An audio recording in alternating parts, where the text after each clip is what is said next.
Isa Abdullah from Faculty of Veterinary Medicine, Ahmad Bello University, Zaria. Today we are having a very special and wonderful conversation with Dr. Abdullah Muhammad Tawheed from Department of Pharmacology and Toxicology, Faculty of Veterinary Medicine, Ahmad Bello University, Zaria, to discuss on most important problems facing veterinary practice in Nigeria. So you are most highly welcome. Thank you, my pleasure. All right. So today Nigeria has less than 5,000 actively practicing veterinarians in over 200 million population. So some will finish vets, they'll join business, some join politics, some into NGO, and some keep on, many of them move outside the country. So what do you think from your perspective is responsible for this mass exodus? And what is the impact on public health and food security? Thank you once more. I appreciate your worries, and it's a welcome development for the young ones to be worried about people being trained to serve the society, but most of them are running out, which you feel is affecting the number that can serve the large number of the population we have in the country. Yes, there is nothing we can do about this movement. Is one product of globalization. Globalization, you can outsource labor from anywhere so far as the people see the opportunity to apply. And as you rightly said, every profession is a pride of every profession to see their product in all facets of life. So I appreciate before you say they join politics, they join in business here and there. So it means the profession is doing relatively well. But to your follow-up question, the impact. Yes. For now, we have not yet felt the impact of it seriously. The fact that the country is not yet in a medium, will I say, high income state. The impact will have been well felt if the country is a high income state, or at least medium income state. What we mean by that, the majority of Nigerians are below the middle class. So the demand for the services provided by vet is not that high. So that is why we are not feeling the impact of the exodus. If they move, it's good for us. It means we have to take in more young ones to fill the vacuum being created. Do you understand? It means the vet institution is doing well and the faculties are doing well. If our product can be accepted out there and if they can excel in all facets of life, I think it's good for profession. But in a summary, the impact is not being felt by the society because the country is still yet not in middle class country. The income status is low. All right. Which implies that the demand for vet services is not as high as even being requested in overseas. Okay.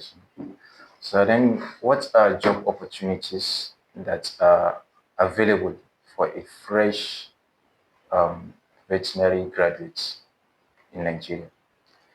As you said, even in your previous question, anywhere, you see vet, apart from the primary thing of animal health and preventive medicine, the kind of training the veterinarians go through, you can succeed in all facets of life. We have had veterinarian manager of bank, and they did excellently well. So the opportunities are there, but they are being underutilized. That I must tell you. The opportunities for veterinarians are being underutilized. And the reason often the not is this insecurity and the low income state. I'm telling you, the country is low income state. It has not even moved to middle. By the time we move into middle, I'm assuring you the veterinarians, the few we have because of Japa syndrome, will be overwhelmed. Because you have different farms that you'll be consulting, you will know if you have time for yourself.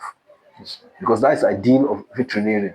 You understand? Animal health and ensure the society at least is well taken care of. So the opportunities are bound.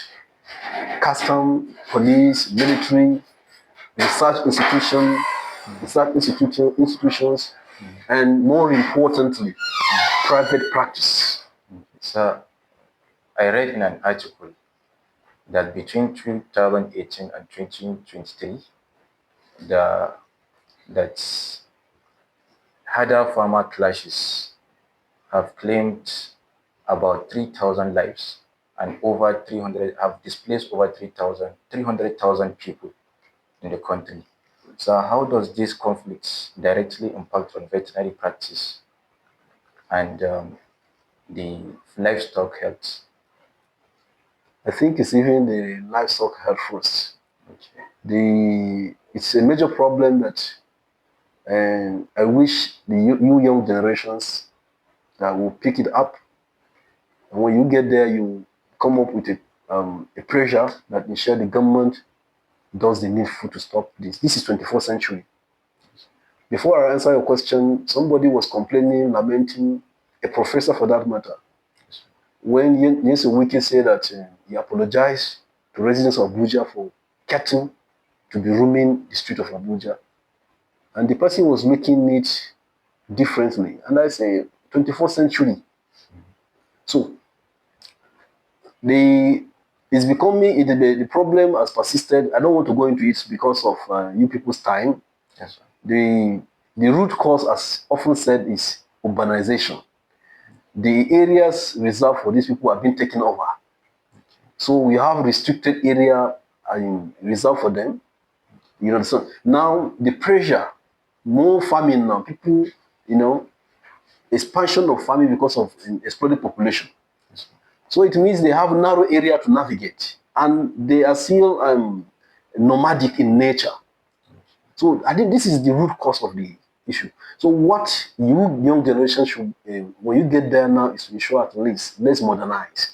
Now to answer your question, indeed, it's a problem to health of our livestock because they bear the brunt. They are innocent animals.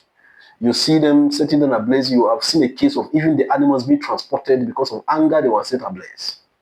So that is one area. Two, imagine as a vet, you are attending to animal, let's say around a particular area, and the next time you go there, they say because of farmer does this thing, they will displace, and you have started treatment, for instance, antibiotic. So you know the implication this thing can cause for us in drug resistance. So it's a serious challenge for us that the the young ones should come up with the policy. Government has policy, just implementation. So try to find a way you can force government to implement this so that we have a decent society. And vet, it's affecting the work of vet. You may lose your client, but luckily enough, 21st century, you may have cell phone. If not, imagine you know your client is also area, but you go, they say it's been displaced because of farmer hardness, or the entire animal has been wiped out, or the animals have been the rustle, they have lost the livelihood. It's affecting your client, it's affecting you. Yes. Okay. So how current is our veterinary curriculum, and what do you think should be considered maybe in updating it? Um, to the best of my knowledge, our curriculum is current because it's being reviewed every 4 years. We have internal review and external review by VCN, so it's very current. The argument has been we are more of medicine than practice. Right. That vet has shifted to more of medicine than practice. And I agree with those people that have those sentiments. The reason is the even your clinic, the number of cases you are seeing these days for you to go into practice. You know, medicine is, i.e., the profession, the training, the curriculum emphasizes more in the medicine. The reason, as I told you, after the medicine, i.e., the preclinical, that is the pure medicine aspect. Then by the time clinical is more of practice, but the cases are not forthcoming because we have had veterinarians out there. People argue that okay, yes, institution is far from the farmers, all those kinds of things. But the bottom line is that we have produce relatively reasonable number of vet, which those clients can have easy access to their own land in the past. So I think that has made the argument that we can bring in more of practice than medicine. Then also on the currency, the missing link which we'll be advocating is we don't have this link between we in academia, we that are training the young ones, and our colleagues out there. Even last week, I had a discussion with one that please, we should strengthen this collaboration. What you observe there, tell us so that when we are teaching the student, we share this story with them. So, okay, we are doing this with Mr. A, who is managing social farm, and this is what we think may be the result. So if you can do that, you can see the young ones that will soon join, they already know the terrain that they will join. They know the trends out there. I think I may emphasize that when you leave, please, let's keep this contact. What you see there, you can reach out to us. There's something we can do to collaborate so that the young ones can be informed of what is happening out in the field. Right. So then coming back to the VCN, the Veterinary Council of Nigeria. So